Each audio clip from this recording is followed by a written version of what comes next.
Nobody in Harlan County ever spoke Wilhelmina Redmond's name like it belonged to her, not until the autumn of 1874, when a quiet, broad-shouldered rancher named Gilbert Wilcox set it softly across a fence post and made her feel, for the first time in her 23 years, like a woman rather than a problem to be solved. But the story does not begin there. It begins in the red dust of eastern Kansas, in the spring of 1872, when Wilhelmina's father, a former railroad man named Clement Redmond, died of fever on the side of the trail he had sworn would carry his family to fortune. He left behind two things: a broken wagon wheel and a 19-year-old daughter who had no idea what came next. Clement had not been a cruel man, but he had been a careless one. He had borrowed money from his brother-in-law, a stout and perpetually irritated man named Harold Fitch, who ran a dry goods supply out of a place called Dusty Creek near the Kansas border. When Clement died, the debt did not die with him. Harold Fitch was very clear on that point when he arrived 3 days after the burial, standing in the doorway of the one-room homestead Clement had rented, looking at Wilhelmina with an expression she would later describe as that of a man calculating what a mule was worth at market. Harold took her to his homestead not out of kindness, but because a young woman with capable hands was a useful thing to have around. Wilhelmina cooked, mended, hauled water, tended the small garden behind the supply house, and tried very hard not to be noticed. Harold's wife, Berta, was a sharp-tongued woman who watched Wilhelmina with suspicious eyes and regularly reminded her that she was eating food that had been purchased with money that was owed to this family. Wilhelmina said very little. She had learned early in life that silence was a form of armor. She stayed at the Fitch homestead for 4 months. In August of 1872, Harold announced over a supper of salt pork and boiled corn that his wife's cousin, a farmer named Edmund Graves who lived 2 days' ride south near the Cimarron River, was in need of a housekeeper. His wife had passed the previous winter. He had 3 children and 40 acres of hard land. Harold had written to Edmund on Wilhelmina's behalf, he said, though Wilhelmina had not been consulted on any of it. She was sent to Edmund Graves's homestead with a single trunk and a letter of introduction that Harold had written himself, describing her as reliable and accustomed to hard work.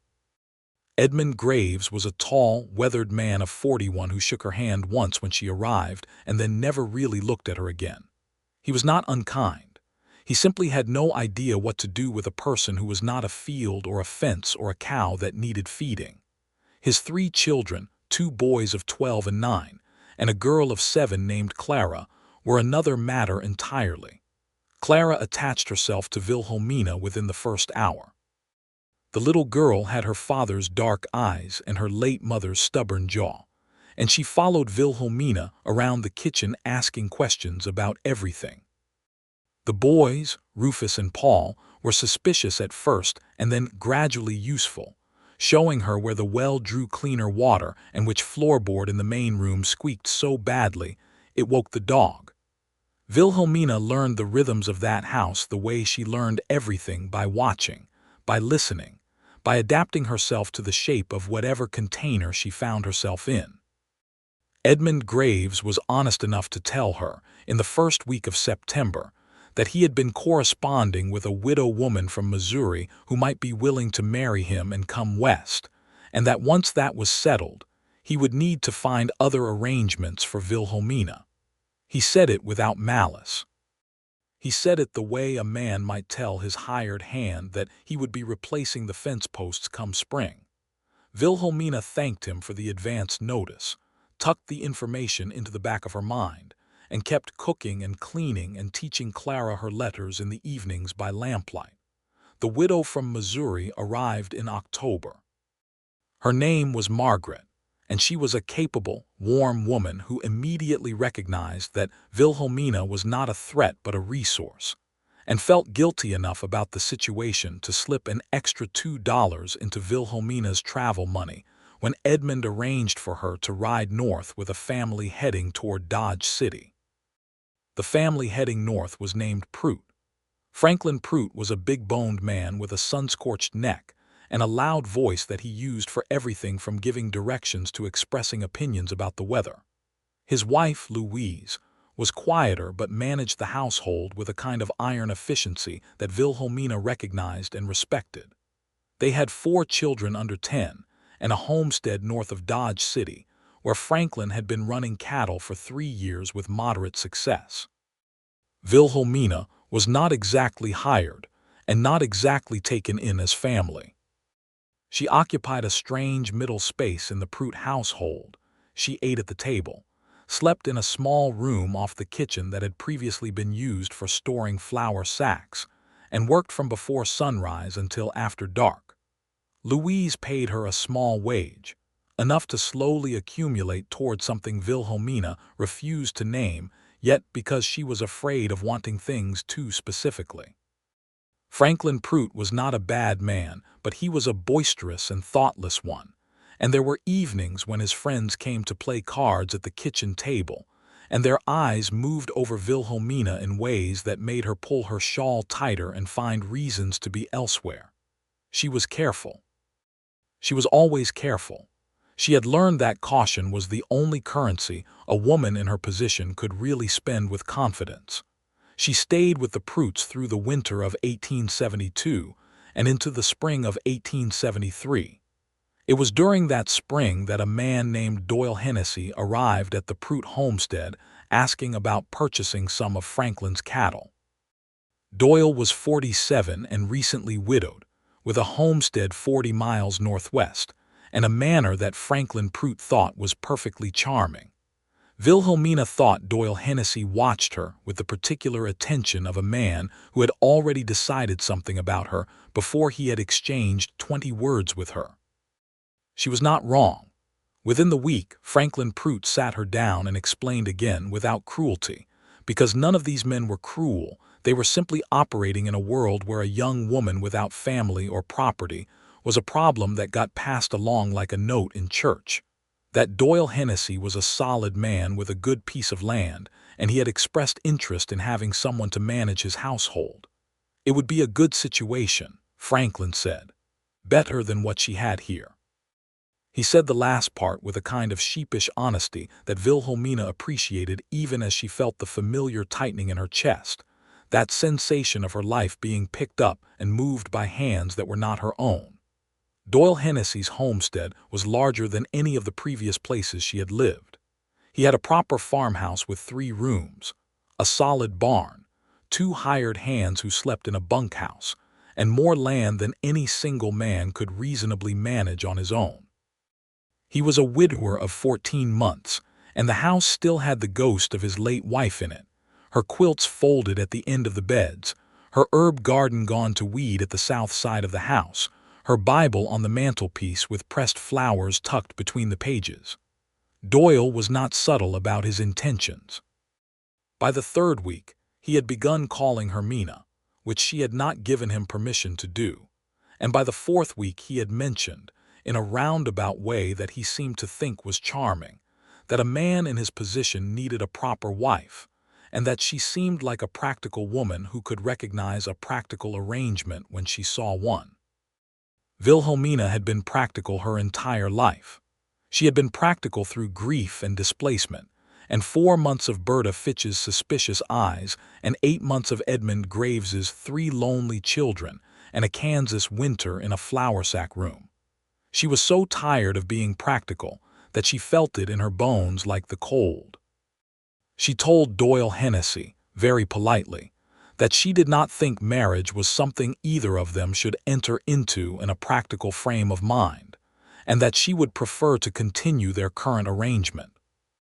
Doyle received this with a tight expression and did not mention marriage again, but the atmosphere in the house shifted in a way that Wilhelmina recognized.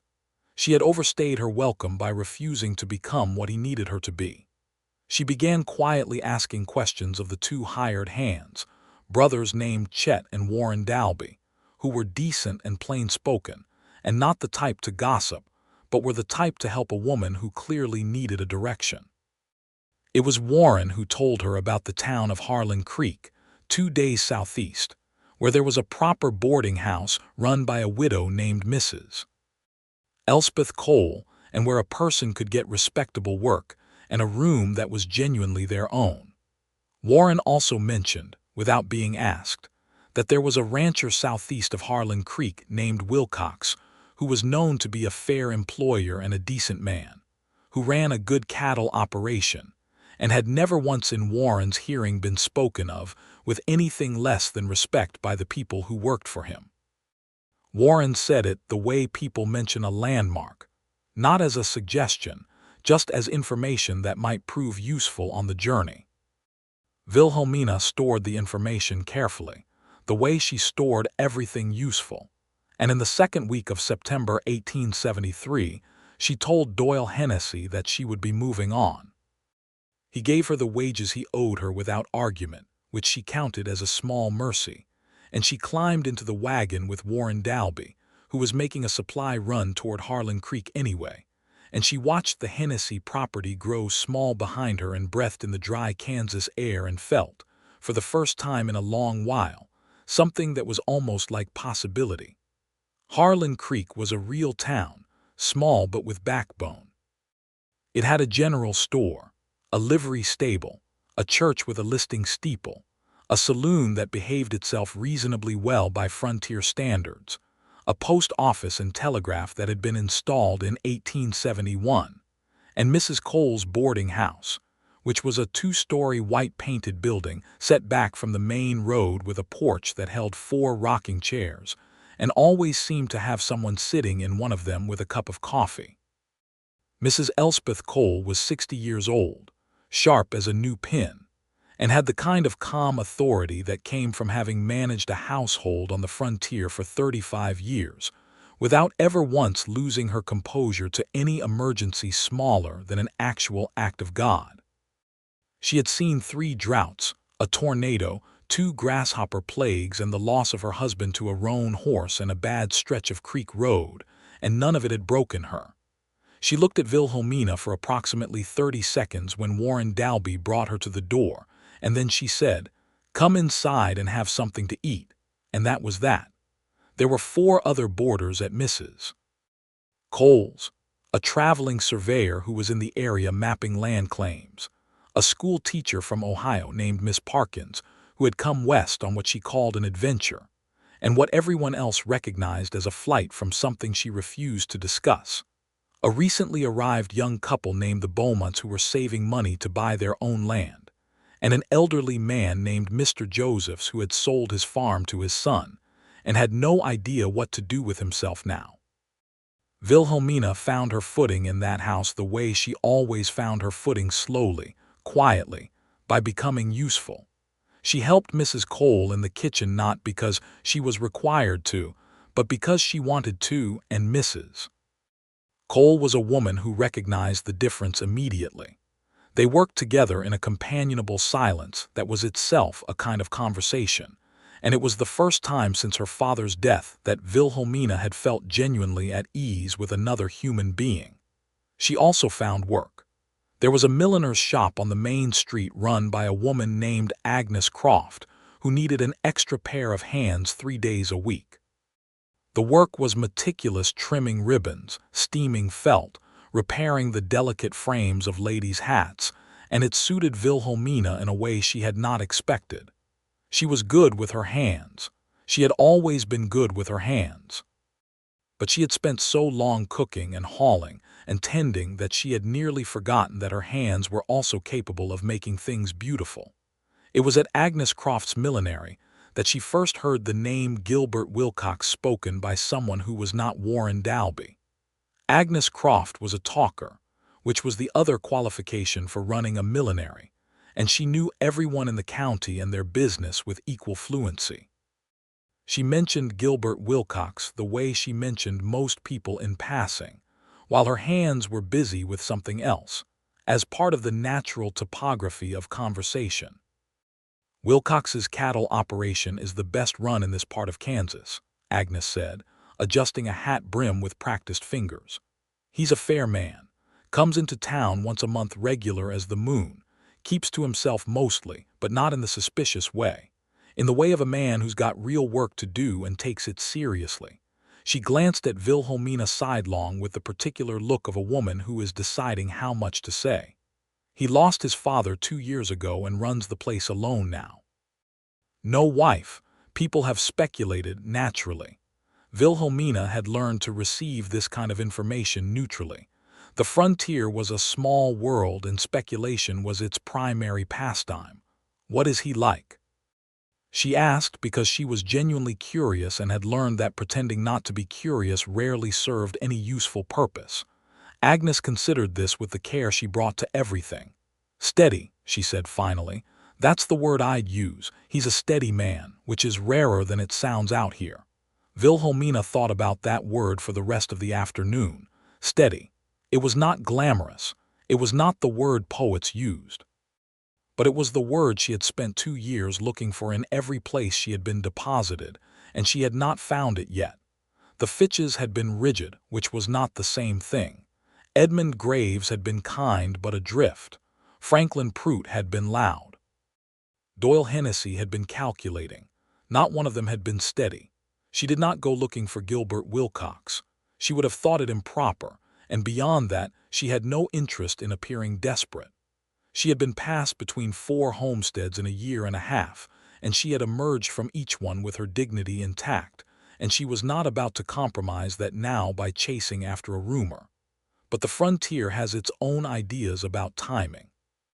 It was a Tuesday in early October of 1873, which in Kansas was the most beautiful month of the year, when the heat finally relents, and the sky turns a shade of blue that seems almost apologetic for the summer it has just put everyone through.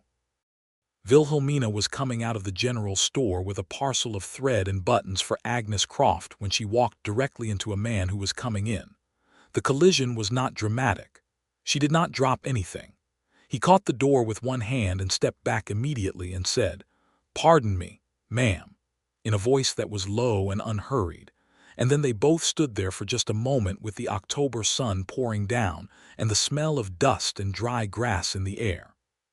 He was about 30 years old, which she judged by the lines around his eyes and the steadiness of his posture rather than anything else.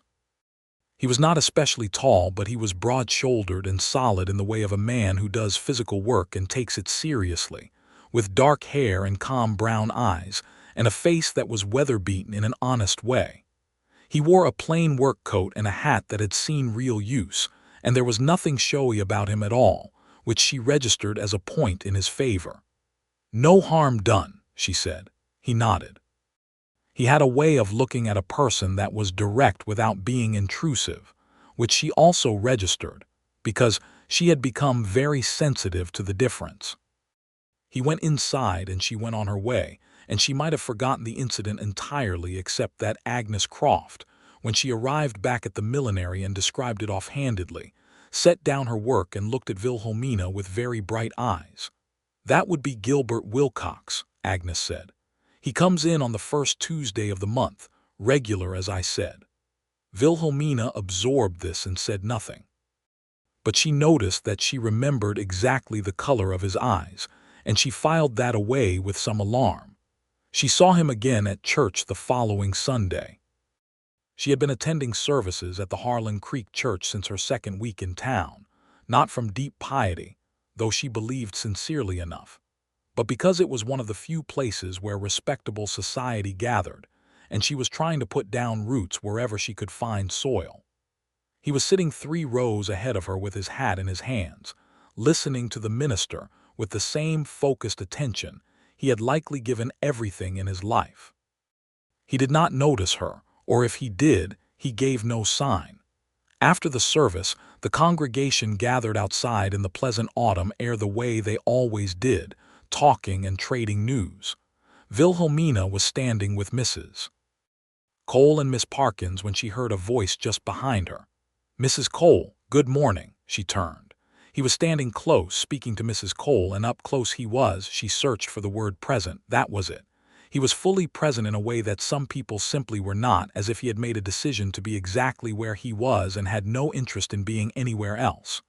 "Good morning, Gilbert," Mrs. Cole said warmly. "Have you met Miss Redmond? She's been with me since last month.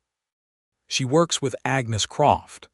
He turned to look at Wilhelmina, and she saw the recognition in his eyes, the general store, the doorway, the brief collision. The corner of his mouth moved in something that wasn't quite a smile but was adjacent to one. "We've met briefly," he said. "Miss Redmond." "Mr. Wilcox," she said. The conversation that followed was short and unremarkable on its surface. The usual Sunday pleasantries about weather and the state of the roads and how Mrs. Cole was managing her woodpile for winter. But Wilhelmina was aware, with a precision that surprised her, of the fact that he had spoken directly to her twice during that conversation, asked her opinion on something minor, whether the road south toward the Cimarron had been muddy when she came through it in September, and listened to her answer with complete attention. He said good day and moved on, and Mrs. Cole caught Wilhelmina's eye and said absolutely nothing, which in its own way said everything. The first Tuesday of November he was at the general store again, and so was she. He tipped his hat. She nodded. He asked how she was finding Harlan Creek.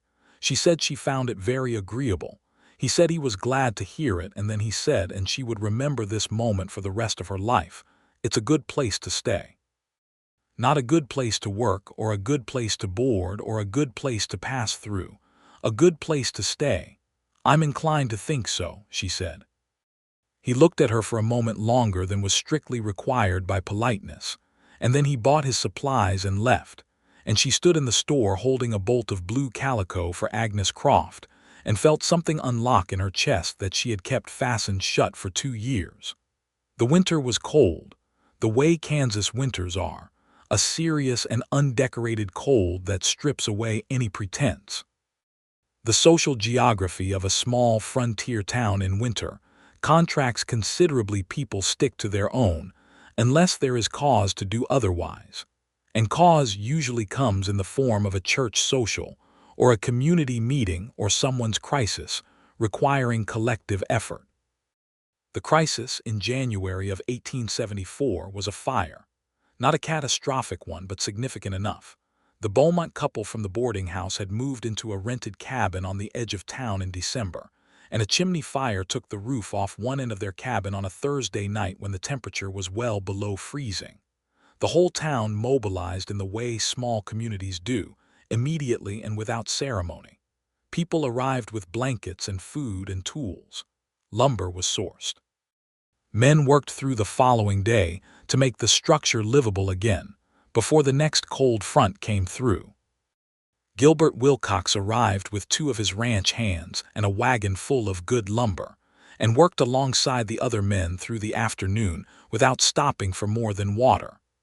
Wilhelmina was part of the group of women organizing food and making sure the Beaumont children, a 3-year-old boy and a baby girl, were warm and fed. She crossed paths with Gilbert twice in the business of that day, and the second time they were both standing at the edge of things watching the repaired roof take shape, and she said, without really planning to, "It's a good thing, what everyone has done today." "It's what's right," he said simply. "I've lived in 4 different places in the last 2 years," she said. "I haven't seen this in all of them put together." He looked at her then with real curiosity, and she realized she had said more than she intended. She was not in the habit of volunteering her history. 4 places is a fair amount of moving, he said. There was no judgment in it, only attention. "Circumstances," she said, which was both the complete truth and the most compressed version of it. He nodded, as if he understood that some histories were offered in outline only, and that was the person's right. "Harlan Creek stays put," he said, "for the most part." And then he smiled, properly this time, and it changed his whole face in a way that was genuinely arresting. She went back to Mrs. Cole's that evening with the distinct sense that something had begun, though she could not have said precisely what or where it was going, and she spent more time than she intended to staring at the ceiling of her room before sleep came. In February, he asked Mrs. Cole if he could call on Miss Redmond formally, which was the proper way to do things, and which Mrs. Cole recounted to Wilhelmina with an expression of tremendous satisfaction. Wilhelmina gave her permission, and on a Saturday afternoon with a bitter February wind rattling the windows, Gilbert Wilcox sat in Mrs. Cole's front parlor drinking coffee and talking with Wilhelmina for 2 hours. He was easier to talk to than she had expected. He talked about his ranch, the cattle, the land, the particular challenges of that part of Kansas, with the pleasure of a man who genuinely loves his work. He talked about his father, briefly, with the controlled grief of someone who has been carrying it long enough to carry it with some grace. He asked her questions about Agnes Croft's millinery, and she found herself talking about the work with more enthusiasm than she had realized she felt, about the way a well-made hat could transform a woman's entire bearing, which made him listen with that quality of complete attention that she was starting to think of as his most particular characteristic. He did not ask her about the 4 places. She was grateful for that. He asked to call again the following Saturday, and she said yes. By March, the calls were a fixture. They walked when the weather permitted, which in Kansas in March meant some Saturdays were fine and some were punishing, and she learned that he walked at her pace without apparently noticing that he was doing it, which sounds like a small thing but is not. She learned that he had a dry humor that emerged in unexpected moments and was funnier for its rarity. She learned that he had read more than she would have guessed from looking at him. He had a small collection of books at the ranch, carefully maintained, and he had clear opinions about them. She also learned, gradually, that he was lonely. Not in a desperate way, not in the way of someone who would settle for anything just to have company, but in the way of a man who had been building something large and worthwhile, and had been doing it alone for long enough that the solitude had become a habit he was not sure he knew how to break. The ranch, the land, the cattle, it was all his in a way that was both sustaining and isolating, and she understood that state from the inside in a way that she had never expected to be useful. One Saturday in early April, they were walking along the creek that gave the town its name, which was running higher than usual from the snowmelt, and he stopped and looked out at the water for a moment and then turned to her and said, "I want to ask you something, and I want you to know that whatever your answer is, I mean to respect it." She felt her heart move in her chest in a way that was impossible to be unsure about. "All right," she said. "I'd like to take you to see the ranch," he said. "Properly. With Mrs. Cole as chaperone if she's willing, or any arrangement you're comfortable with. I want to show you what I'm working on out there. I want to show you because," he stopped. He was choosing his words with the same care he applied to everything, and she waited without impatience because she had learned that he was always worth waiting for. "Because I think it matters to you the same way it matters to me, what a place is, what it can become. I want you to see it and tell me what you think." What he was saying in the language of 1874 in a small Kansas town was something enormous. He was saying, "This is mine and I want to share it with you."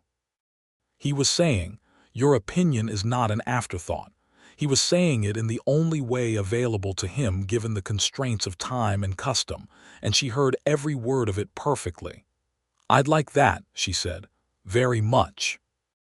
Mrs. Cole agreed with the promptness of a woman who had been waiting to be asked, and the following Saturday, the 3 of them rode out to the Wilcox Ranch in Gilbert's wagon.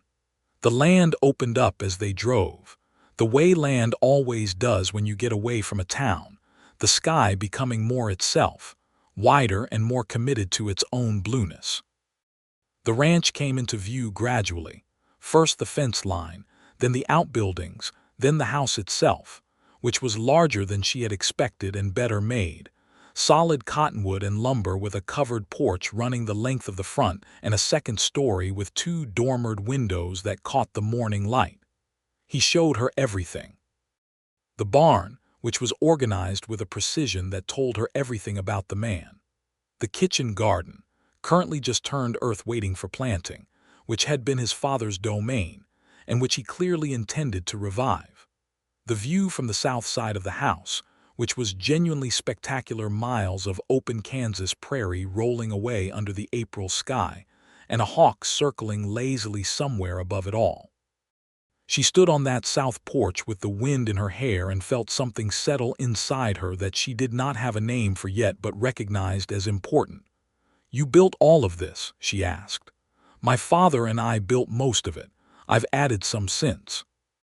He was standing a few feet away, watching her look at it, and she had the sense that what she thought actually mattered to him in a way that was still slightly new to her. "What do you think?" She turned to look at him directly. "I think you love it," she said. "I do," he said. "I've been wondering if—" He stopped, started again. "I've been wondering if there was a person who would love it with me."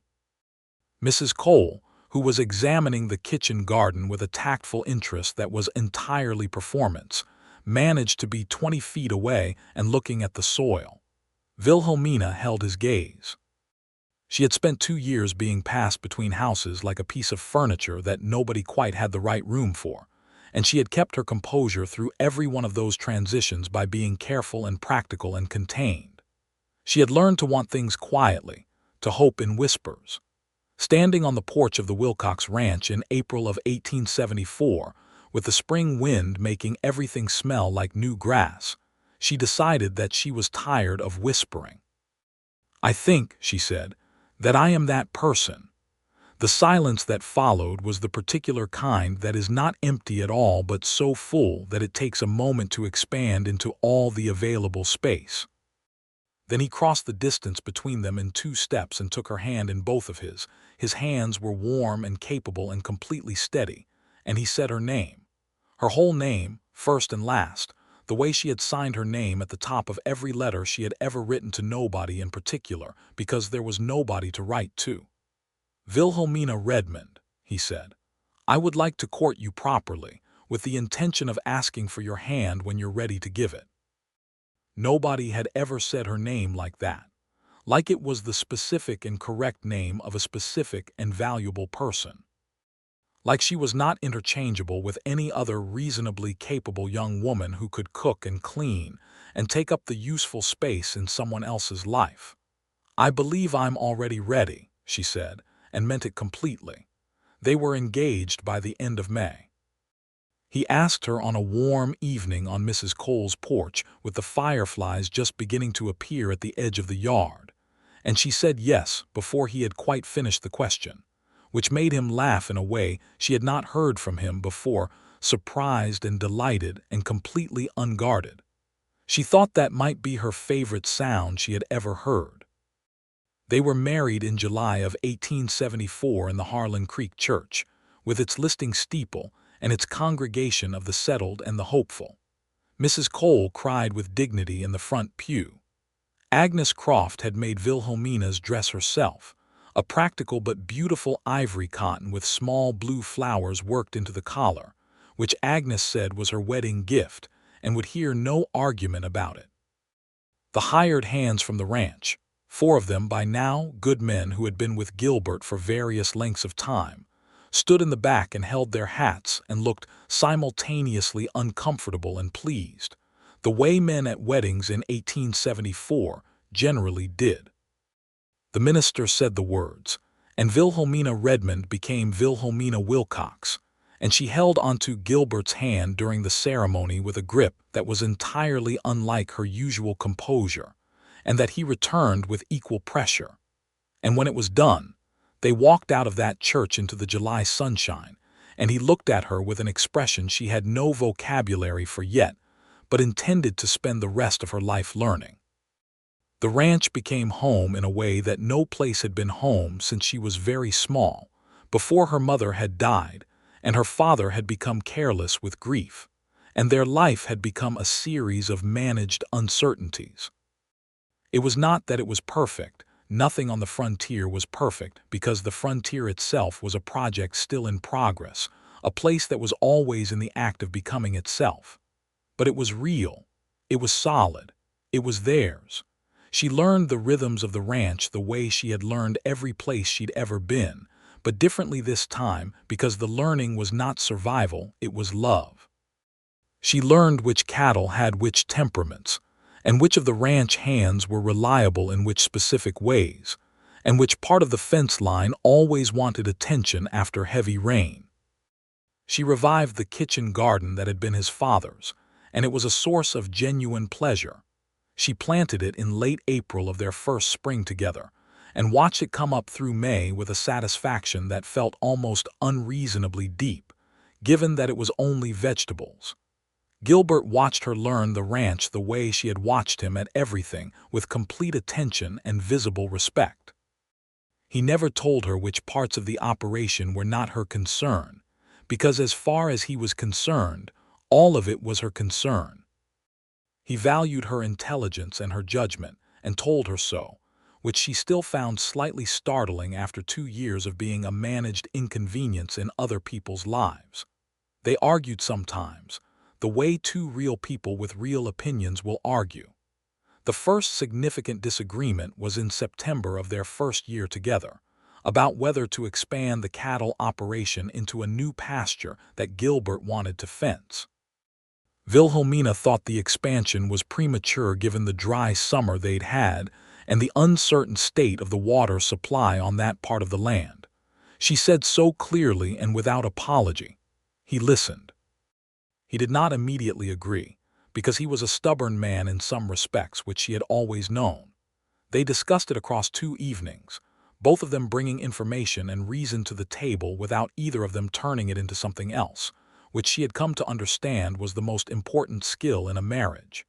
In the end, they compromised. He would build the fence but delay moving cattle to the new pasture until they had assessed the water situation come spring. It was the right decision. They both knew it, and neither of them needed to say so, which was also important. In the evenings after the work was done and the hands had gone to the bunkhouse and the prairie dark had settled completely over everything, they sat together on the south porch the way they had that first day, and talked, or did not talk, with the easy comfort of people who have found their correct company. She mended things or read. He worked on the accounts or read beside her, and the lamplight held them both in a small, warm circle, and outside the coyotes said whatever coyotes say to each other across Kansas distances, and the stars were extravagant and unashamed, the way they always are when you are far enough from any city to see them properly. In December of 1874, Wilhelmina told him quietly one evening that she thought she was expecting a child.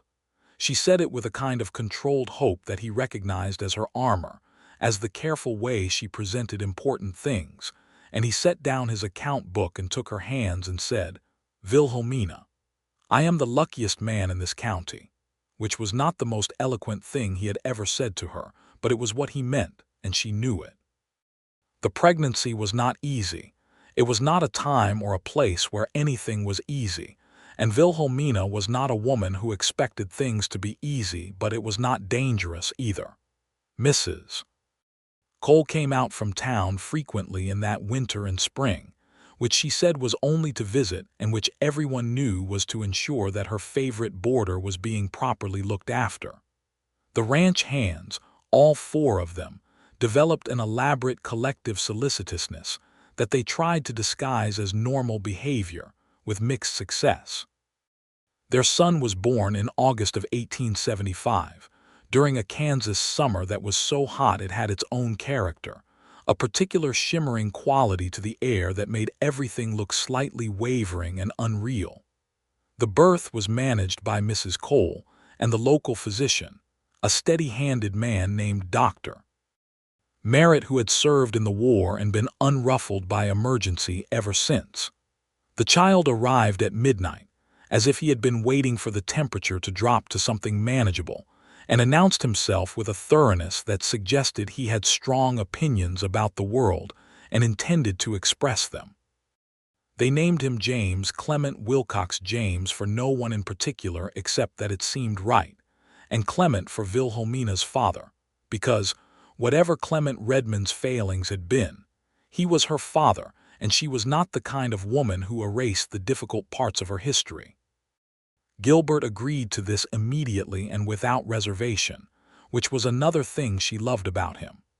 James was a solid, alert baby who looked like both of them and like neither of them, and like himself, specifically, in the particular way that children assert their own identities from the very first days.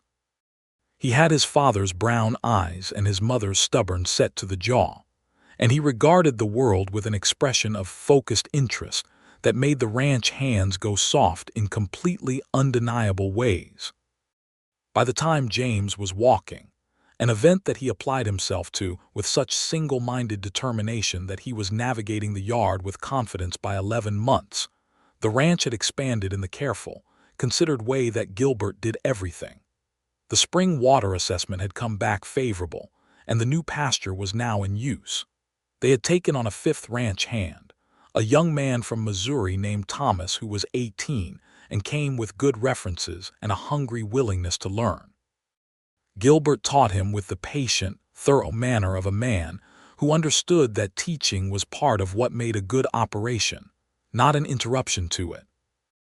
Wilhelmina had kept up her connection to Agnes Croft's millinery, not full-time now but as a consulting arrangement, which Agnes had proposed herself because she valued Wilhelmina's eye and her skill and was practical enough to say so. Once a week, when the weather was reasonable, she rode into town and spent the morning at the millinery, and it kept her connected to the life of Harlan Creek in a way that mattered to her. It was on one of these trips into town, in the spring of 1876, that she encountered something from her past she had not expected. She was coming out of Agnes Croft's with a hat box when she heard her name spoken by a voice she recognized.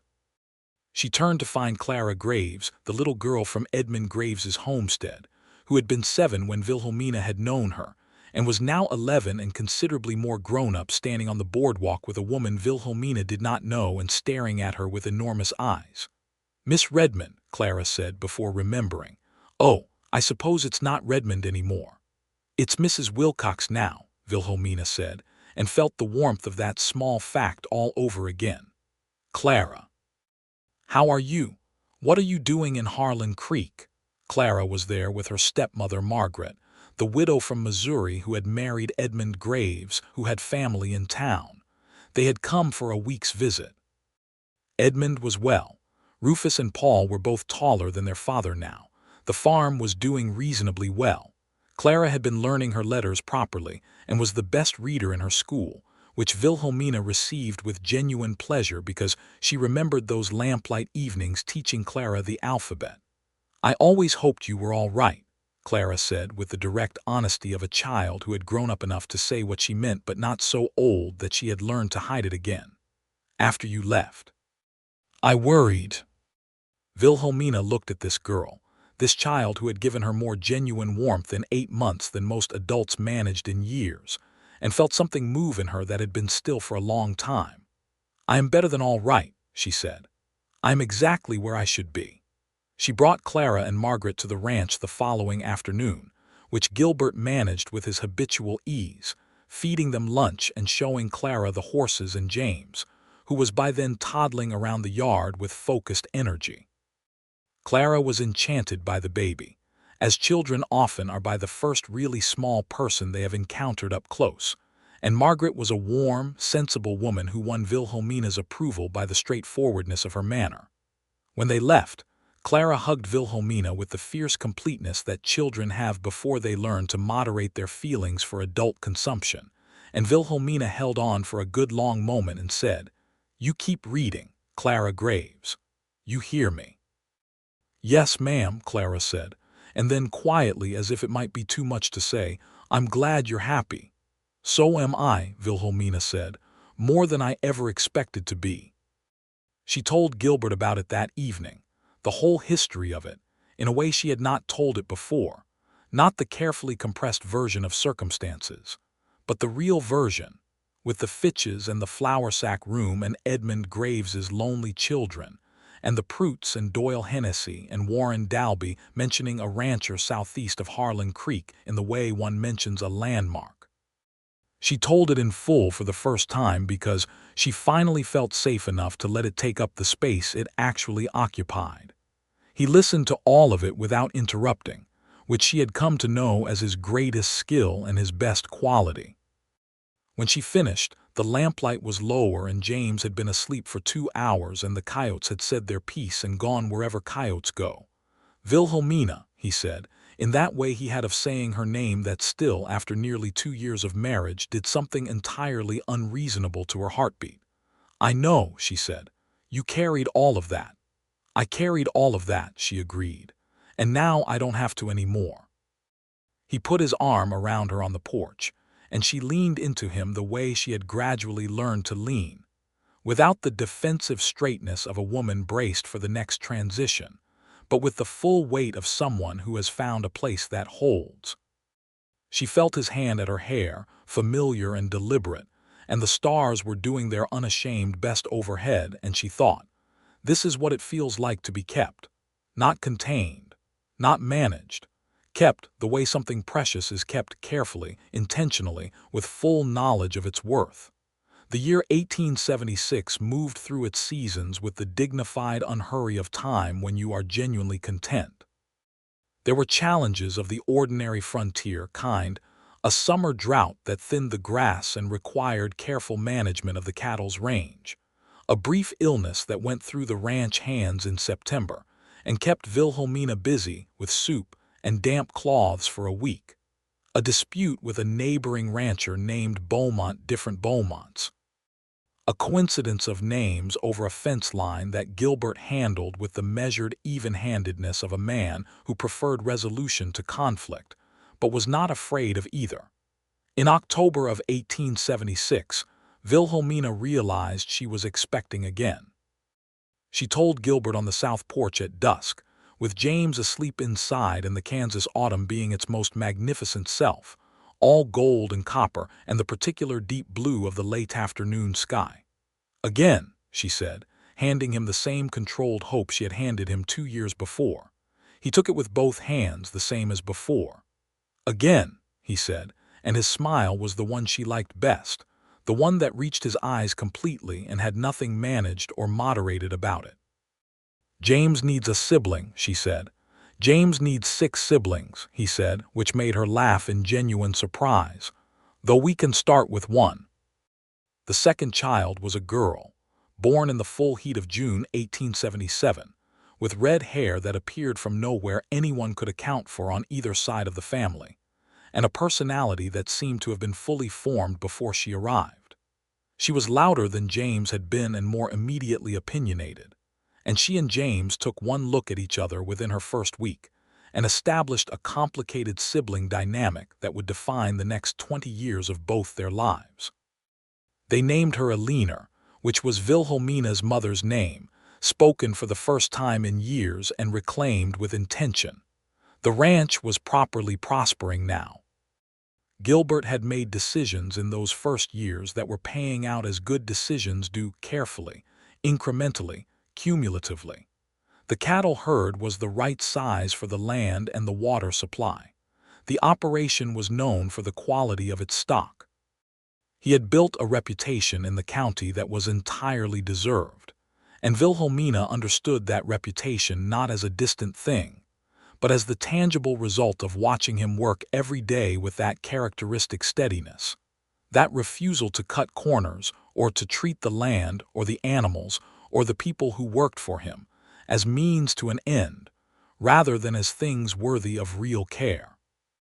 James, at 2 and then 3, began to follow his father around the ranch with the purposeful gravity of a small person who has decided that this is important business and he should be part of it. Gilbert treated this with complete seriousness. He explained things to his son in the same clear, thorough way he explained things to the ranch hands, making no concessions for the fact that his audience was 30 inches tall and inclined to be distracted by beetles.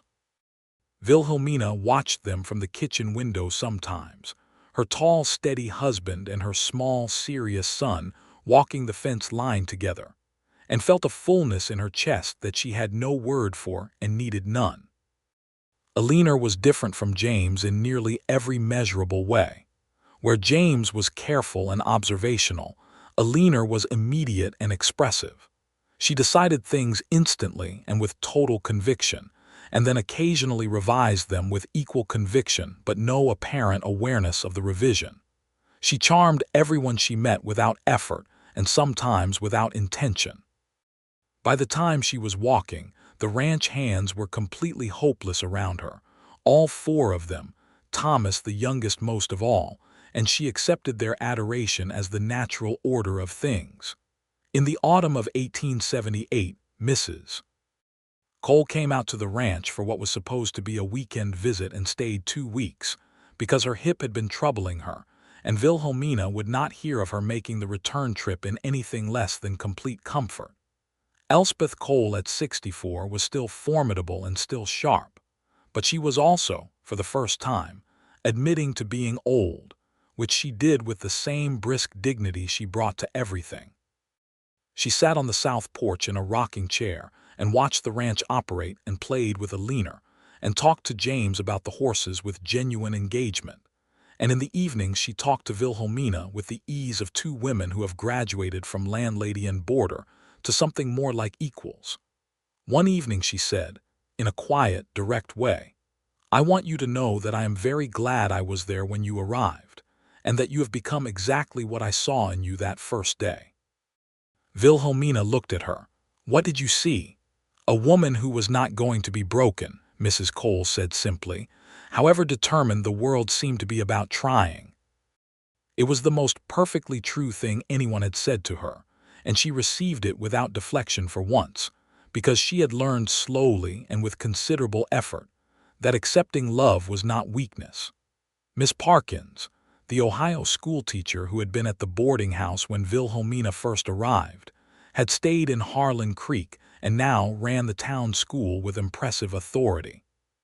She was a good schoolmistress, serious about education in a way that the town's children occasionally resented and consistently benefited from. She and Wilhelmina had maintained a warm friendship through these years, meeting in town when Wilhelmina came in for her weekly millinery consultation, and corresponding occasionally by the short notes that served as letters when you lived close enough to make full correspondence seem excessive. It was Miss Parkins, whose first name turned out to be Cecily, though almost no one used it, who proposed, in the spring of 1879, that a proper school building be established, because the one-room affair they were using was no longer adequate for the town's growing enrollment. She proposed it at a town meeting and argued for it with the organized passion of a woman who has been making the case for education her entire professional life. The meeting agreed, somewhat to its own surprise, and a building committee was formed. Gilbert was on the building committee. Wilhelmina was not surprised by this. He was on most of the committees that actually got things done, because he was the kind of man who showed up and stayed and did the work without needing recognition for it. The school was built by the end of that summer, properly this time, with 2 rooms and enough windows to give the students decent light, and on the day it opened in September, Cecily Parkins shook Wilhelmina's hand with both of hers and said, "James Wilcox will have a proper school to go to," which was both a practical statement and something more than that. James would not be old enough for school for another 2 years, but the point was made and received. It was around this time, the autumn of 1879, 5 years after her marriage, that Wilhelmina finally wrote a proper letter.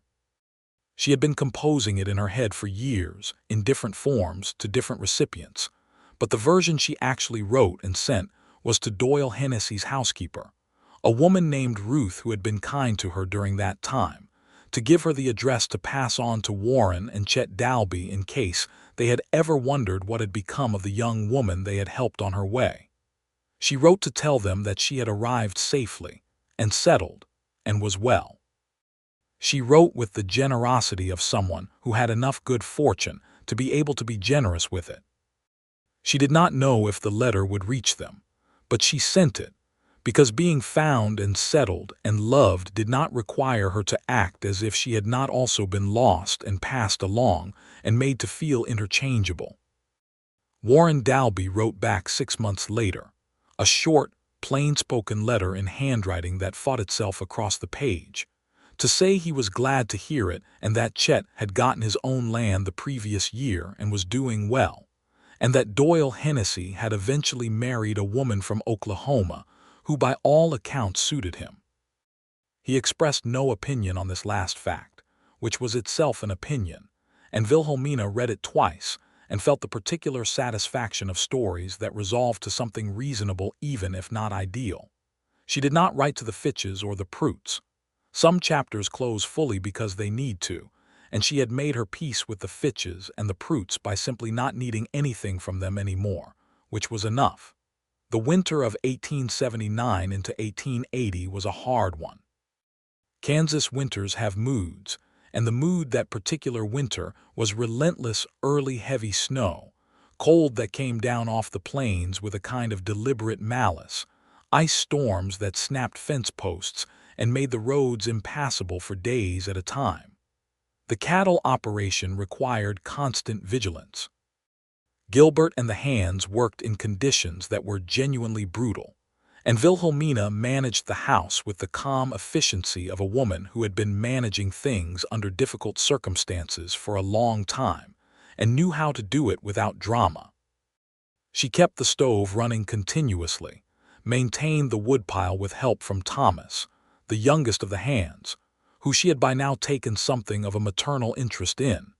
He was 23, good-natured and hardworking, and had recently begun a careful, bashful courtship of a young woman in town named Nettie Foster that he managed to mention at every conceivable opportunity.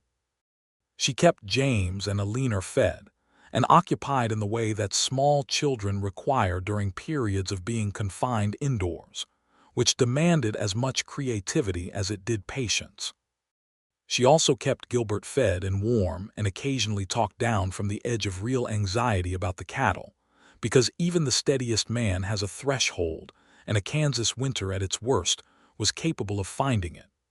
One particularly bad afternoon in February, a blizzard blew in from the north with almost no warning, and two of the hands, coming back from checking the far fence line, got briefly turned around in the whiteout and took twice as long to get home as they should have.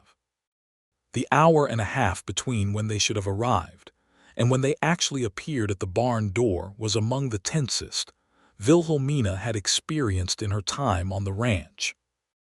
Gilbert stood at the window with a controlled stillness that she knew by now meant he was working very hard at not moving, and she stood beside him with her hand on his arm, not saying anything, which was the correct thing to do. When the two men came stumbling in cold but intact, everyone breathed in a way that was audible even over the wind. That night, after the hands were in the bunkhouse and the children were asleep, and the storm was still beating at the windows with no particular sign of relenting, Gilbert sat at the kitchen table and put his head in his hands for a moment in the particular way of a man who has been very controlled for a very long time and has now found a private moment to stop. Wilhelmina brought him coffee. She sat across from him and waited until he lifted his head. "They're all right," she said. "I know. You can't control a blizzard, Gilbert.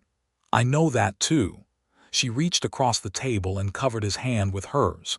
"You take very good care of everyone here," she said. "You have always taken very good care of everyone here." She paused. "Including me, starting from the beginning." He turned his hand over and held hers, and the storm went on outside, and the lamp burned steadily on the table between them, and she thought that this was the shape of love when it was full grown, not the first bright spark of recognition, not the careful formal courtship, not even the wedding vow, but this: two people at a kitchen table in a blizzard holding on. Spring of 1880 arrived with the particular gratitude that a hard winter earns from the people who survived it. The grass came back. The cattle that had come through the winter were in reasonable condition given the circumstances, and Gilbert's careful management meant the losses were smaller than some of his neighbors had experienced. The fence line was repaired. The kitchen garden was planted again, and Wilhelmina added to it this year more herbs, a section of flowers that were not strictly practical but which she wanted because she had earned the right to want impractical things. James turned 5 that August and started school in September, with the combination of eagerness and terror that children bring to new things. He walked into the school building that first morning holding his mother's hand, and at the door he let go with the decisive air of someone who has made a decision about being brave and went in. Wilhelmina walked back to the wagon and did not cry, which she counted as a personal achievement. She did mention it to Gilbert that evening in a tone that was perhaps slightly emotional, and he said, "He has your courage," which undid all the composure she had maintained through the morning. Alina, at 3, was furious about James going to school and leaving her behind. She expressed this fury comprehensively and without reservation, and then she found other occupations, chief among them following her father around the ranch in the manner James had previously occupied. Alina's approach to the cattle operation was noisier and more interpersonal than James's had been. She had opinions about the individual animals that she communicated clearly and expected to be taken seriously, and Gilbert took them seriously with a straight face that Wilhelmina found enormously admirable.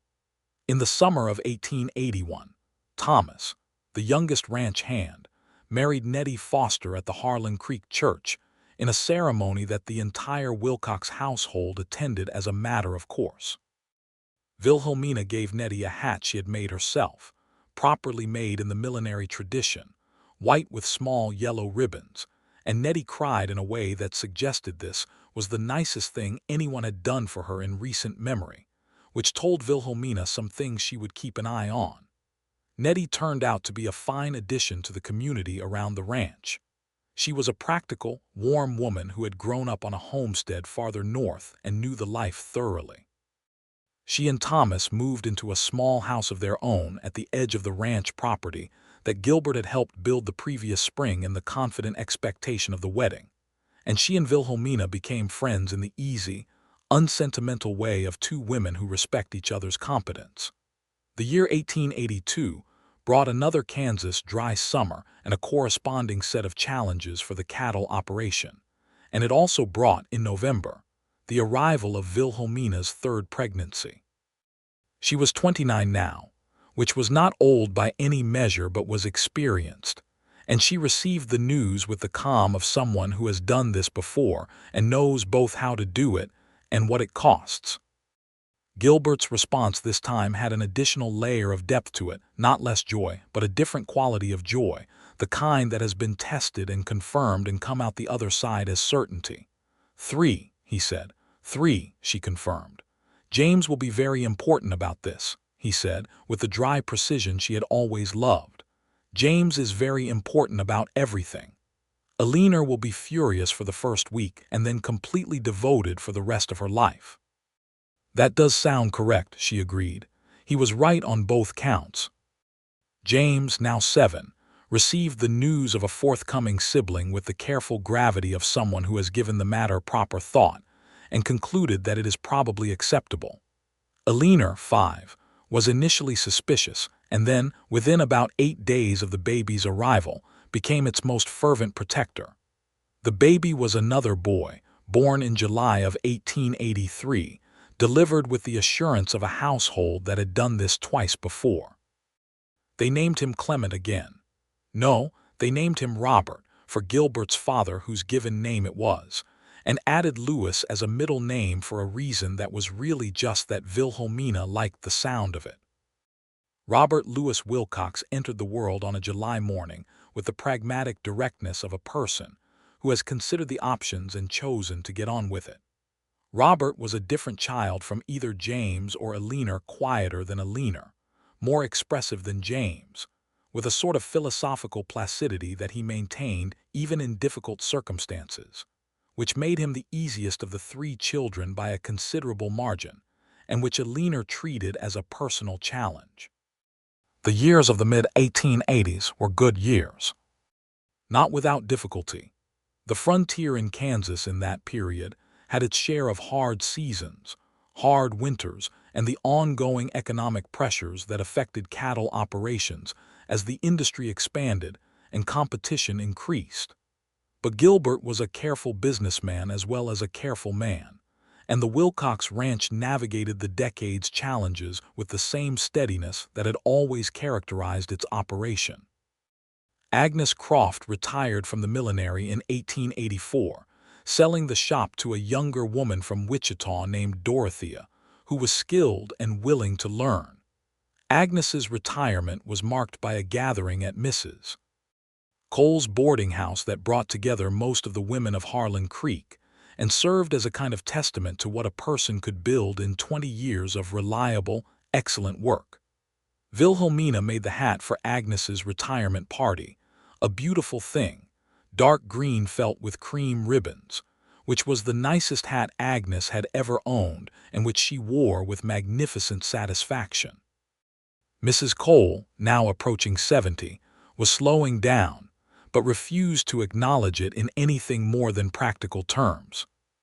She had hired a young woman to help with the boarding house, and her rooms were still full, and she still sat on the porch in the evenings in a way that suggested the porch belonged to her rather than the other way around. James started at the secondary school in Wichita in 1885, which required boarding there during the week and coming home on Fridays. And the first week he was gone, the ranch had a quality of held breath that none of them admitted to.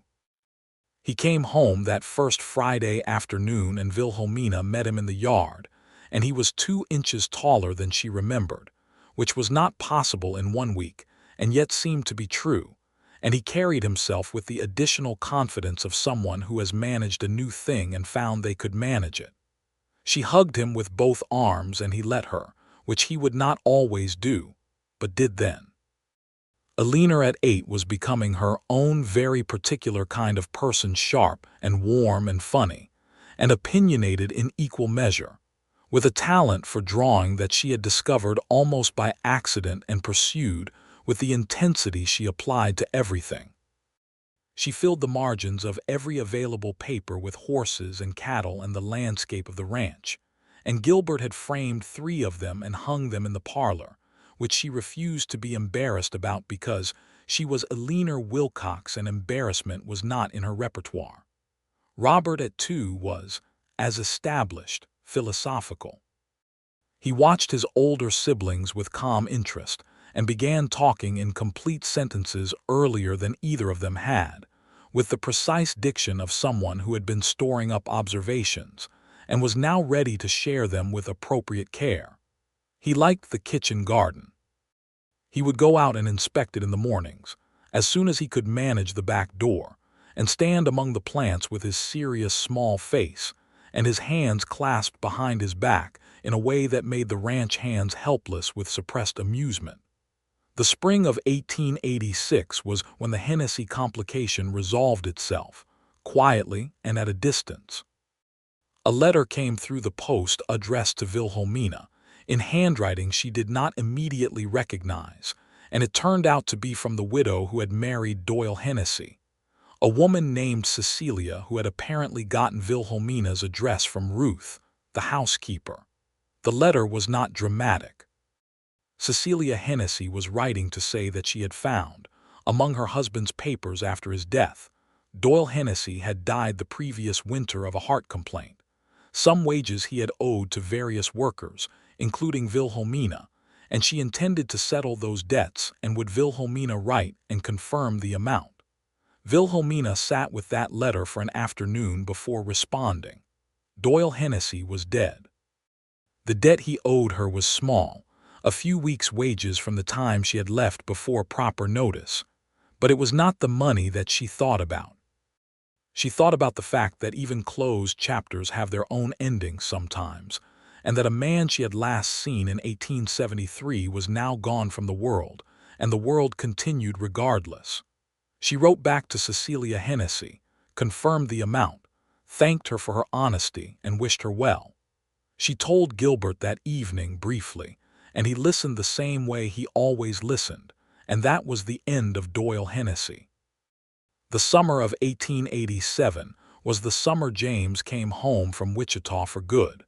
He was 12 now, nearly 13, and his education had brought him to the point where the most useful next step was to come back to the ranch and continue learning by doing. He had filled out into his father's build, broad-shouldered and serious, with his mother's dark eyes and a manner that was recognizably composed of both his parents in roughly equal measure. He came home and walked the ranch on his first day back with the eye of someone who has been away long enough to see it fresh, And then he found his father at the south fence and stood beside him looking out at the pasture and said, "Tell me what you're working on." Gilbert looked at his son for a moment and then began telling him, and Wilhelmina, watching from the porch, thought, there it is, the thing he has been building toward all this time, not just the land, the continuation. Alina went to Wichita for school in the fall of 1888, at 13, and came home on Fridays the way James had, and brought back arguments about things she had been reading and conversations she had been having that she wanted to continue at the dinner table.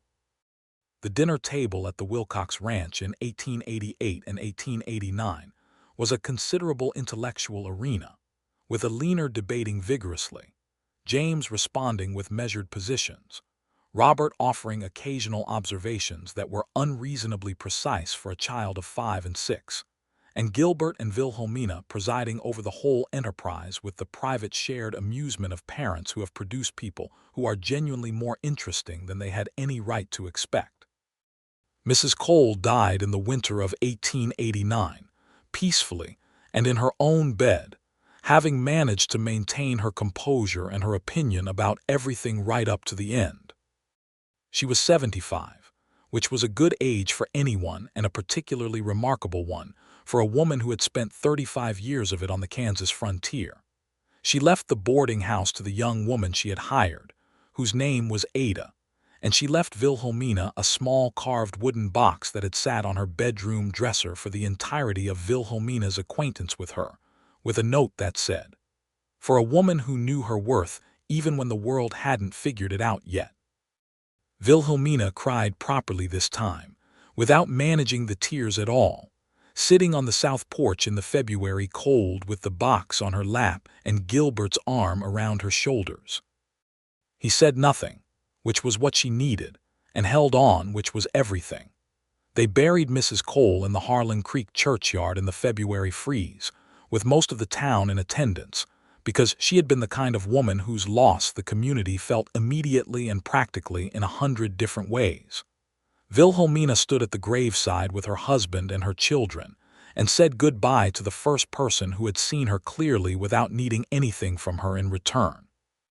The years that followed had the quality of settled life, not stagnant, never that, because the ranch and the county and the world all kept moving in their various ways, but established, grounded. The kind of life that has put down roots deep enough to hold through weather. James, at 16 in 1891, was a full working partner in the ranch operation, not in name yet but in practice.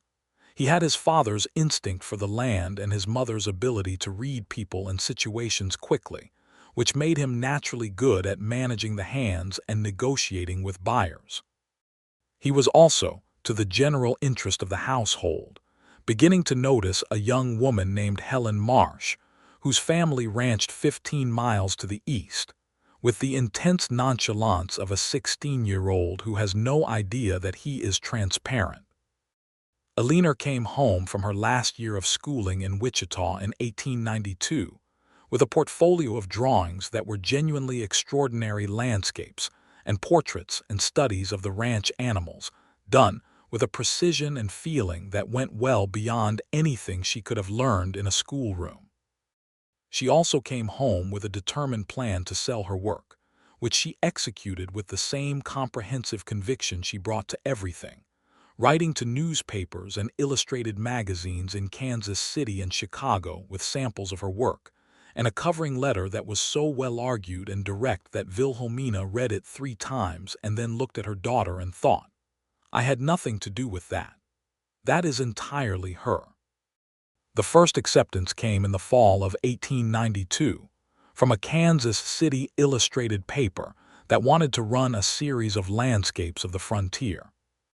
Alina received the letter with the restraint of someone who had known this would happen eventually and was now simply confirming it, and then went into the barn and, according to Thomas, made a sound that startled 3 horses and 2 dogs. Her drawings were published in December of that year, and people in Harlan Creek bought copies to look at the name in the caption, and then look at Alina across the church aisle with expressions ranging from impressed to genuinely awed. Gilbert received this with the pride of a man who has never tried to put his daughter in a smaller space than she required, which is the only kind of father who deserves that particular look on his daughter's face when she succeeds. Robert, at 9, was emerging from his philosophical silence into a more communicative phase, which revealed that he had been paying very close attention to everything and had thoughts about most of it. He wanted to be a doctor. He had decided this by watching Dr. Merritt, who was still practicing in Harlan Creek and now in his 60s, and who had delivered all 3 Wilcox children and fixed various broken things, and treated various illnesses in the years between, and whose calm competence Robert had apparently been studying as a model for living. He told his parents this one evening at supper with the quiet directness that was his characteristic, and Gilbert and Wilhelmina looked at each other across the table and then back at their son, and Gilbert said, "Then that's what you'll do." The ranch celebrated its 20th year of operation in 1893, though nobody marked it formally. Wilhelmina marked it privately, sitting on the south porch on an October morning with her coffee and the October sky doing its annual best, counting the years. 20 years of marriage in 1894, 19 since James was born, 16 since Eleanor, 10 since Robert. The Wilcox Ranch had grown and evolved and weathered and held, and it was holding still and would hold. James and Helen Marsh were courting properly by 1893, which surprised no one except James, who seemed mildly astonished by the fact of his own feelings.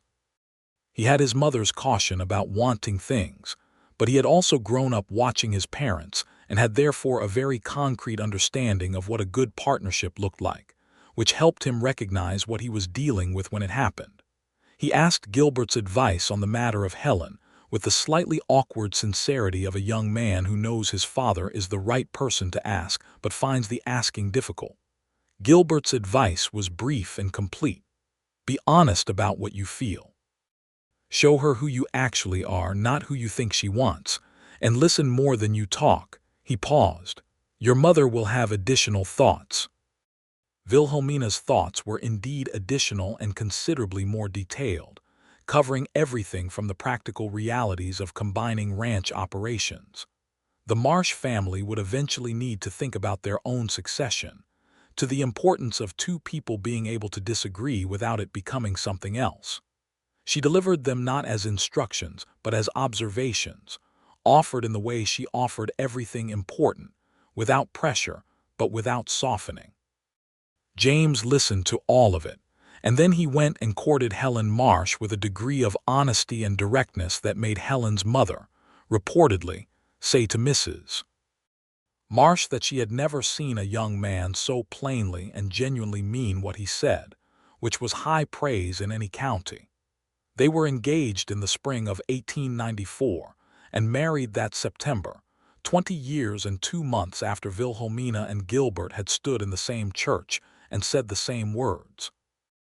Wilhelmina sat in the front pew this time, on the side reserved for the groom's family, and she held Gilbert's hand through the ceremony without any composure failure at all, which she considered a genuine achievement until she caught his face during the vows and discovered that he was more moved than she was, at which point composure became a moot point for both of them.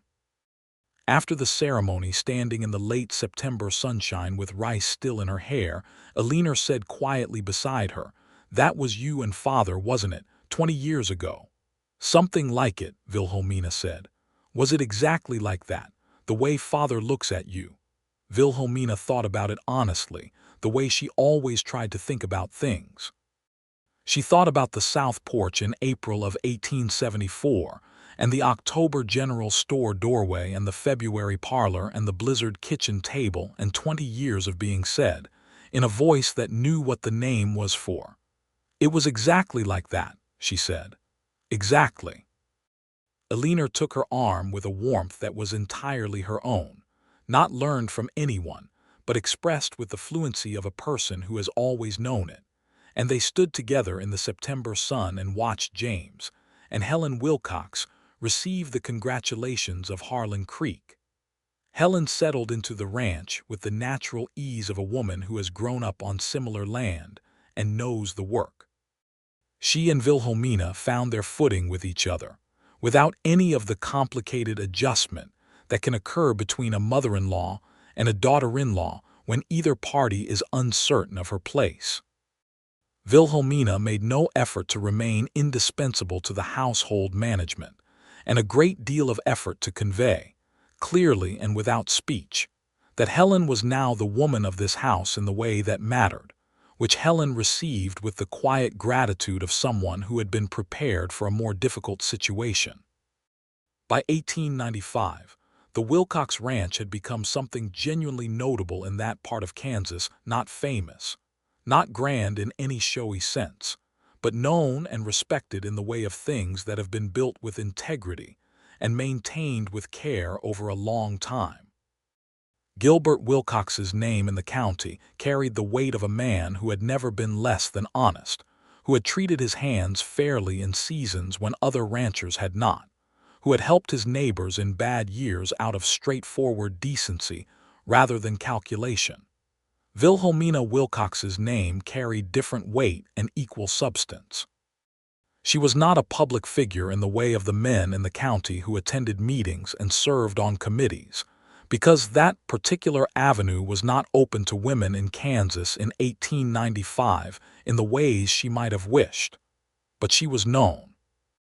She was known at the church and at the school and at the millinery, which she now half-owned with Dorothea, a development of 1891 that had surprised even herself, and among the women of the county as a person you could rely upon, which was the kind of currency that women used in a world that had not yet fully recognized their other currencies. She was also known, among the people who knew the history, as a woman who had been passed between 4 homesteads in a year and a half as a young girl with no family and no resources, and who had ended up here, of all places, with all of this. The story was not told maliciously. There was nothing malicious about it. It was told the way frontier communities tell the stories of survival and determination, as evidence of what was possible if a person held on. Cecily Parkins, Miss Parkins of the school, who was still teaching and still formidable, and had long since revealed herself as a woman who preferred her work and her independence over any available alternative, once said to Wilhelmina, over coffee in the school building after a parent meeting, "You know that people use your story as a kind of example." "Do they?" Wilhelmina said, not quite asking, "of what a person can make of very little, given the right circumstances." Wilhelmina thought about the word circumstances. About Harold Fitch's calculating face, about Edmund Graves's lonely children and the lamplight lessons, about the flour sack room and Doyle Hennessy's unwanted attention, about Warren Dalby mentioning a rancher southeast of Harlan Creek the way you mention a landmark, about October sunshine and a general store doorway and a name spoken in a way it had never been spoken before.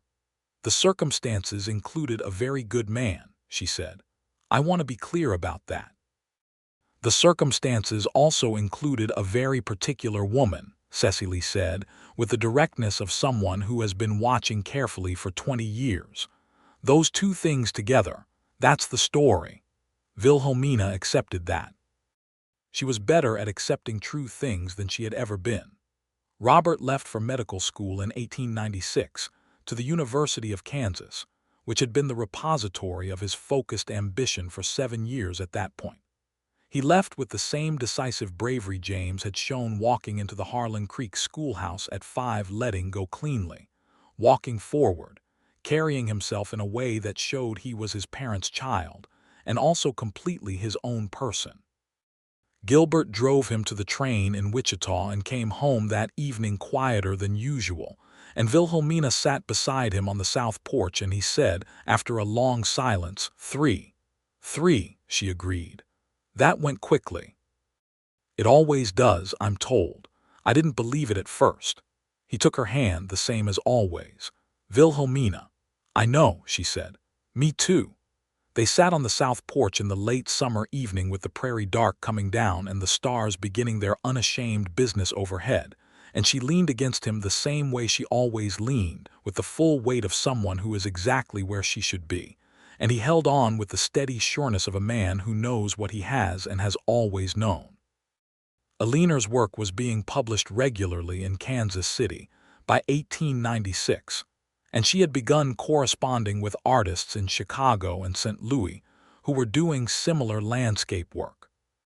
She was 20, unmarried, and showed no particular interest in changing the second part of that, which caused occasional commentary in Harlan Creek that she disposed of with an efficiency that her mother found privately satisfying. She was living at the ranch still, working on her art and managing her growing correspondence with the same organized energy she had always brought to everything, and the parlor of the Wilcox house had become something of a gallery of her work, framed and hung with care. James and Helen had their first child in April of 1896, a boy they named after both his grandfathers, Gilbert James Wilcox, which made the elder Gilbert embarrassed in a way he could not quite conceal and did not try very hard to. The baby was called Gil by everyone immediately and without apparent decision, and he was received into the Wilcox ranch with the collective warmth of a family that knew very well how to welcome new people. Wilhelmina held her grandson on the afternoon of his birth, standing in the kitchen of what was now James and Helen's house. Gilbert and Wilhelmina had moved to a smaller house on the ranch property the previous year, beautifully made and just the right size, a project Gilbert had managed with characteristic thoroughness, and felt the particular mathematics of continuity. Her father, careless Clement Redmond, who had died in the dust of the trail and left her with no idea what came next, had become this. A great-grandfather he would never know, carried forward in the name of this warm, alert, brand-new person. "Hello," she said to the baby, quietly and with complete sincerity. "Hello, Gil Wilcox. You have no idea what you've arrived into." The baby regarded her with the focused blue eyes of the very new, and she thought, this is the answer to all of it. Not a comfortable life or a beautiful house or a recognized name, though she was grateful for all of those things. Not even the love, extraordinary as it was and remained. The answer was this, that she had arrived and stayed and put down roots deep enough that there were now other lives growing from them, other people who were possible because she had held on and been found and been kept. The winter of 1896 and into 1897 passed with the usual challenges and the usual rhythm of the ranch in the cold months, and it was a good winter in the sense that good winters on the Kansas frontier are defined. Not too severe, the cattle holding well, the family in reasonable health.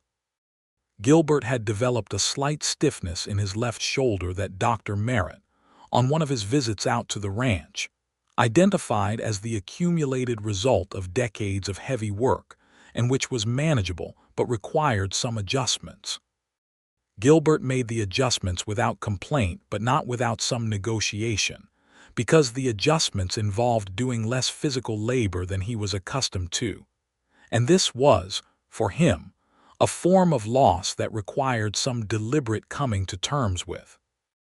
Wilhelmina managed this with the same care she had always brought to the important things, not by making it smaller than it was, because he did not need that, but by helping him see that the accumulated work was still there in everything the ranch was, and in James who ran it beside him and in the children who had grown from it. "You didn't do all of it for nothing," she said one evening. "It's all still here. You can see it from the porch." He could see it from the porch. He sat out there more in that winter and spring of 1897, watching the ranch in its daily operation with the contented eye of a man who can recognize his own work in everything he sees, and Wilhelmina sat beside him, and they talked about the years the way people talk when they have enough of them to look back on and can do so without regret. Robert came home for a month in the summer of 1897, between his first and second years of medical school, and the dinner table resumed its old debates with the additional weight of Robert's medical knowledge, which he deployed with a precision that even Aliner conceded was impressive. He was taller than when he'd left, his mother noted, and carried himself with the additional steadiness of someone who has found his exact right place in the world and begun inhabiting it in earnest. Alina's art had expanded in scope by then. She was selling not just to newspapers but to private collectors in Kansas City, and she had received an invitation to exhibit in a small gallery there, which she was considering with the pragmatic care she brought to professional decisions. She talked it through with Wilhelmina on a summer afternoon in the kitchen garden, both of them working among the vegetables with the comfortable industry of women who think best with their hands occupied. "What does father think?" Alina asked. "Your father thinks you should go," Wilhelmina said, "and so do I. The question is whether you think so." "I think I'm afraid," Alina said, with the directness she had inherited from both her parents in concentrated form. "Of course you are. You've never shown your work to strangers in a city before. That's genuinely frightening." Wilhelmina set down the weeding tool and looked at her daughter. "Being afraid and being wrong about the fear are different things. You've known the difference your whole life." Alina went to Kansas City that October and exhibited 6 paintings. She sold 4 of them, which she reported in a letter that was, by her standards, actively emotional. She came home in November with the proceeds and a commission from a private collector for 2 more landscapes, and she sat on the porch with her parents in the November cold and said, almost to herself, "I thought I was good. Now I actually know." "There's a difference," Gilbert said. "Yes," Alina said, "there really is." The year 1898 brought the Spanish-American War, which was distant news in Harlan Creek as it was in most of rural Kansas, a thing that happened in newspapers and telegraphs, and was spoken about with the mix of patriotism and anxiety that any war produces in people who have sons of fighting age. James was 22, and there were men in Harlan Creek who went, and the community received their going and their eventual returning or not returning with the gravity such things deserve.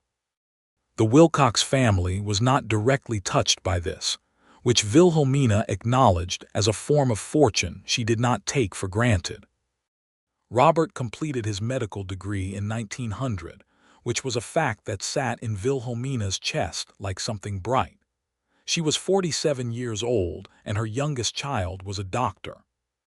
He came home for the graduation itself. There was a ceremony in Lawrence, and the whole family went. Gilbert and Wilhelmina and James and Helen with young Gil and the new baby they had added in 1899, a girl named Clara, whose name Wilhelmina had quietly suggested, and which James and Helen had accepted. Alina came back from Kansas City, where she was now spending several months a year to be there. They sat in a row, the Wilcox family, and watched Robert Louis Wilcox receive his medical degree with the same philosophical composure he had brought to everything since he was 2 years old, standing in the kitchen garden in the mornings. And Wilhelmina gripped Gilbert's arm with both hands, and he put his hand over hers, and she felt the warmth of it, familiar and exact, unchanged from 26 years before. Robert returned to Harlan Creek to practice medicine. It was a specific and deliberate choice. He had been offered positions in Wichita and could have built a larger practice in a city, but he came back because this was his home and it needed a doctor, and he was a Wilcox and Wilcoxes stayed. Dr. Merritt, now in his early 70s, welcomed him with the frank relief of a man who is ready to share the load he has been carrying alone for too long. And over the following year they worked together in the way of a mentor and a successor, each making the other better. In the spring of 1901, James and Helen had a 3rd child, a second son they named Edmund. Wilhelmina heard the name and felt the small, complicated movement of recognizing something from her past being incorporated, without drama, into her family's future.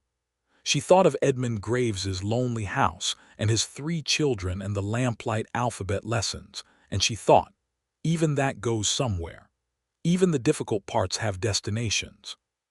By 1902, Alina was what could only be called established in her field. She had exhibited in Kansas City several more times, had work in collections in St. Louis and Chicago, and was receiving a level of recognition that made the people of Harlan Creek alternately proud and slightly bewildered, because she was still Elena Wilcox who had grown up on the ranch and argued at the dinner table, and it was difficult to reconcile that with being an artist of some note. Elena reconciled it by being both things with complete equanimity, which had always been her gift. She was also, at 25, still unmarried and showing no sign of urgency about it, which she had long since made clear was her own business, and which Gilbert and Wilhelmina supported with the straightforwardness of parents who understand that their child's life belongs to their child. There was a man in Kansas City, a gallery owner named Frederick, who was mentioned occasionally in Elena's letters with an increasing frequency and a decreasing casualness that Wilhelmina clocked with a mother's precision, but she said nothing until Elena chose to say something. The choosing happened in the summer of 1903, when Elena came home for a long visit and told them on the second evening that Frederick had asked her to marry him. She delivered this information with the manner of someone reporting a fact that requires some analysis before a conclusion can be reached, and then she waited for her parents' response. Gilbert said, "What do you want to do?" Elena looked at him for a moment. "I want to marry him," she said. "I love him. He is intelligent and kind, and he understands what my work is. But I wanted to tell you first, before I told him yes." Wilhelmina looked at her daughter, this fierce, brilliant, completely original person who had drawn horses in the margins of papers at age 5 and was now 26 and in love and knew her own mind, and felt the fullness of it, the absolute completed sense of something that has grown into its rightful shape. "Tell him yes," she said, "and bring him here so we can meet him." Frederick came to the ranch in August of 1903. A thoughtful man of 31 from Ohio, who had made his life in Kansas City, and who looked at Elena's landscape paintings hung in the Wilcox parlor, and said, with genuine emotion, that seeing where they came from made him understand them in a completely new way. Gilbert shook his hand and asked him 3 questions about his business and his intentions, and what he believed about Elena's work continuing after marriage, and received 3 answers that were complete and honest and exactly right. He told Wilhelmina that evening that he liked the man, which was not something he said easily or without meaning it. Elena and Frederick were married in the spring of 1904 in the Harlan Creek church, the same church where Gilbert and Wilhelmina had married 30 years before, with its steeple now properly repaired and the interior refurbished twice since then. She wore a dress the color of the sky on a clear October morning, which was Elena's color by anyone's reckoning, and she walked down the aisle with her father with her chin up and her eyes bright, and the particular joy of someone who has arrived at something that is entirely her own choosing. Gilbert walked his daughter down that aisle and then sat beside his wife in the front row and took her hand, and Wilhelmina held on with both of hers and thought about every mile of road that had led to this moment, every night in every homestead that was not hers, every transition that had been managed by someone else's hands. Every morning she had woken up and decided to still be capable and still be worthy and still be present, because what else was there to do? And then she looked at her husband beside her, at Gilbert Wilcox, 30 years steady and still here, still holding on, and thought, it led here. All of it led here. The summer of 1904 settled onto the Wilcox Ranch with the golden particular weight of a good Kansas summer, the kind that delivers enough rain and not too much, where the grass grows and the cattle are content, and the kitchen garden is almost embarrassingly abundant. Wilhelmina was 51 years old and in better health than she had any expectation of being, with the competent body of a woman who has worked hard all her life and been well-fed and genuinely loved, which turns out to be a complete prescription for a certain kind of lasting. Her hair had gone silver at the temples in her 40s, and she wore it that way without any particular feeling about it, because vanity required time she preferred to spend on other things. Gilbert was 55 and still broad-shouldered, the stiffness in his left shoulder managed and adapted to, his hair fully silver now, and his face deeply lined in the honest way of a man who has spent 30 years in the Kansas sun doing real work. He was still steady. She thought she might spend 100 years with this man and find him steady every one of them, and the thought was so warm and particular that she kept it close. James ran the ranch day to day with the fluency of a man who grew up in it, and ran it well, honestly, carefully, in the manner he had learned from his father and added to from his own considerable capacity. Helen managed their household with similar competence, and their 3 children, Gil at 8, Clara at 5, Edmund at 3, provided the ranch with the specific energy of small people who have been raised in open country, and consequently have very little fear of anything and a comprehensive curiosity about everything. Robert's medical practice in Harlan Creek was well established by then, his partnership with the aging doctor, Merritt having transitioned fully into Robert's primary responsibility. He had married the previous year, quietly and somewhat to everyone's surprise, though perhaps it should not have been, a woman named June who had come to Harlan Creek as a school teacher and had impressed Robert over the course of about a year by being the most organized and incisive thinker he had ever encountered outside of a medical context.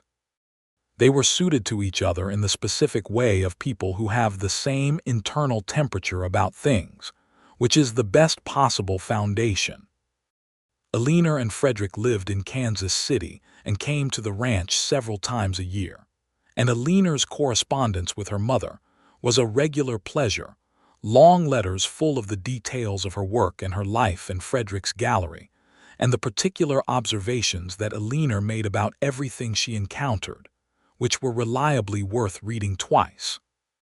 On a September evening in 1904, Wilhelmina and Gilbert sat on the south porch of their house, the smaller, perfectly right house he had built for them, and the air had that October-approaching quality, slightly sharper than summer, the sky going deeper at the edges.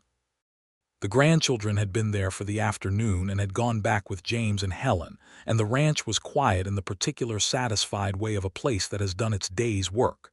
Gilbert said, "Do you remember what you told me, on the porch of the ranch house the first time I brought you here?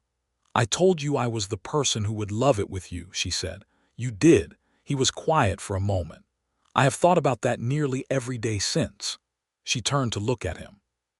He was looking out at the ranch the way he always did, with the full attention of a man who sees everything he has built in what he looks at, and there was something in his face that it was gratitude. Straightforward, uncomplicated 30-year gratitude. "So have I," she said, "every day." He looked at her then, and she felt the same thing she had felt on that April porch in 1874 when he crossed the distance in 2 steps and said her name. That precise, specific, irreplaceable feeling of being seen and known and valued at your actual worth by the particular person whose opinion is the one that matters. "Wilhelmina," he said. "I know," she said. "I love you," he said, which was not a thing frontier men said easily or often in 1904, and which he said with complete simplicity and no self-consciousness whatsoever, because he had always been willing to say the true thing clearly when it was important.